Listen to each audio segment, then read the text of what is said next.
Today we're going to show you how to install an HB Industries charging handle into your B&T APC or GHM9. The charging handles are currently manufactured in red or black. We may do other colors in the future, but for now we're just doing the red and black colors. For the purposes of the video, we're going to use a red charging handle just because it shows up a little bit better against the black firearms. So, if you have ever swapped your charging handle from the left to the right side, you already know what to do. It's very, very straightforward. The way I like to do it is first verify that the firearm is clear, so no magazine, nothing in the chamber. Go ahead and cycle the bolt a few times.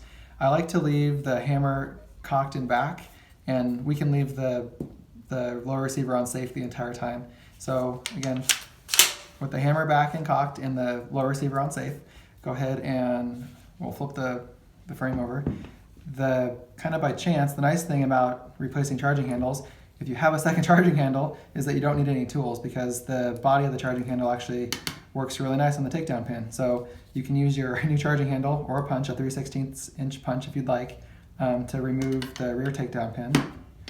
And go ahead and pull the pin forward. Rock the lower receiver down and away, and then go ahead and push the rear trunnion in and down about 1/4 of an inch, and you'll feel it disconnect from the tabs in the top of the upper receiver, and kind of pull it back. At this point, you're going to be able to move your bolt with no tension on it, and doing that will let you bring the bolt and the charging handle back to the little service pocket back here, which you can then pull the charging handle out after you release the spring a little bit. So the recoil spring actually has a tab in it that mates up with the charging handle. So you don't have to remove it completely, but if you want to pull it back maybe like a 1/2 inch, that'll let you pull the factory charging handle out. And at this point, all you would do is replace it with the HB Industries charging handle, and maybe use your thumb to hold it in place, kind of reseat the recoil spring, put the bolt back into battery, reinstall your rear trunnion, again forward and up, and then replace the lower receiver, takedown pin back through, and you're good to go. Maybe cycle it a few times, get used to the new feel. And the charging handles are ambidextrous, so the procedure we just did, you could use it to flip your charging handle from left to right. But that is the procedure for the APC.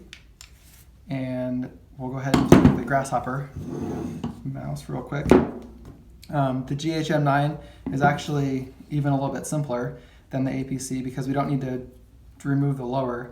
We'll do the same thing, make sure the firearm is clear, cycle the bolt, leave the hammer cocked, and we'll put it in the safe position. On the GHM9, we're just going to remove the rear trunnion. Again, the charging handle can be used to depress or push through the takedown pin. So we'll do that real quick.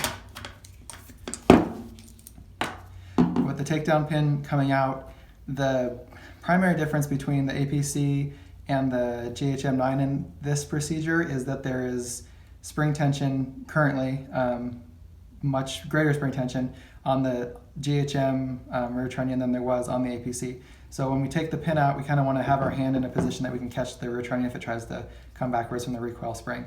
But again, it'll be the same procedure where we're going to go down about 1/4 inch and then back. So we'll pull the takedown pin through and then move the rear trunnion down 1/4 of an inch and let the recoil springs kind of push it out of the way.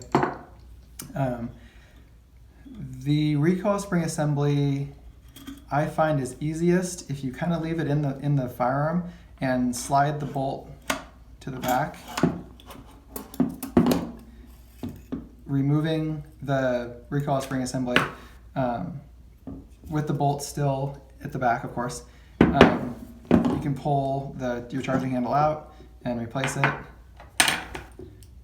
with the HB Industries charging handle. And again, with the bolt still at the back, you can kind of get a visual on where your two recoil spring rods are going to go. You can do it with the bolt. You can do it with the bolt forward and still kind of get them in there eventually, but it's a lot more. I kind of got lucky there, but it is. I find it's easier with the bolt towards the back to be able to find where your recoil springs go. Kind of hard to show on camera, but you can visually see them through the back of the receiver. And then, again, you can use the recoil spring assembly to push the whole assembly back into battery. Grab your rear trunnion. Let's kind of pick it up off the table. Grab the rear trunnion, and using the front face of the rear trunnion, you can kind of bring the recoil spring assembly back into place. And let's kind of push up on it and kind of reposition the rear trunnion. See? Let's do it this way. So you can see it. Reposition the rear trunnion into the upper receiver and push the takedown pin back in, and you're good to go. You can kind of, again, verify function, cycle it a few times. It is much easier when you do it facing yourself. Kind of facing a camera does make it tricky. So if I made this look hard, don't worry. It's very, very easy, and I'm sure you'll be able to get it on the first time. If you ever have any questions or need any other information, we are here to help. You can email us, call us, reach out to us through Facebook or Instagram, social media. We are definitely always here to help. So thank you for watching, and safe shooting.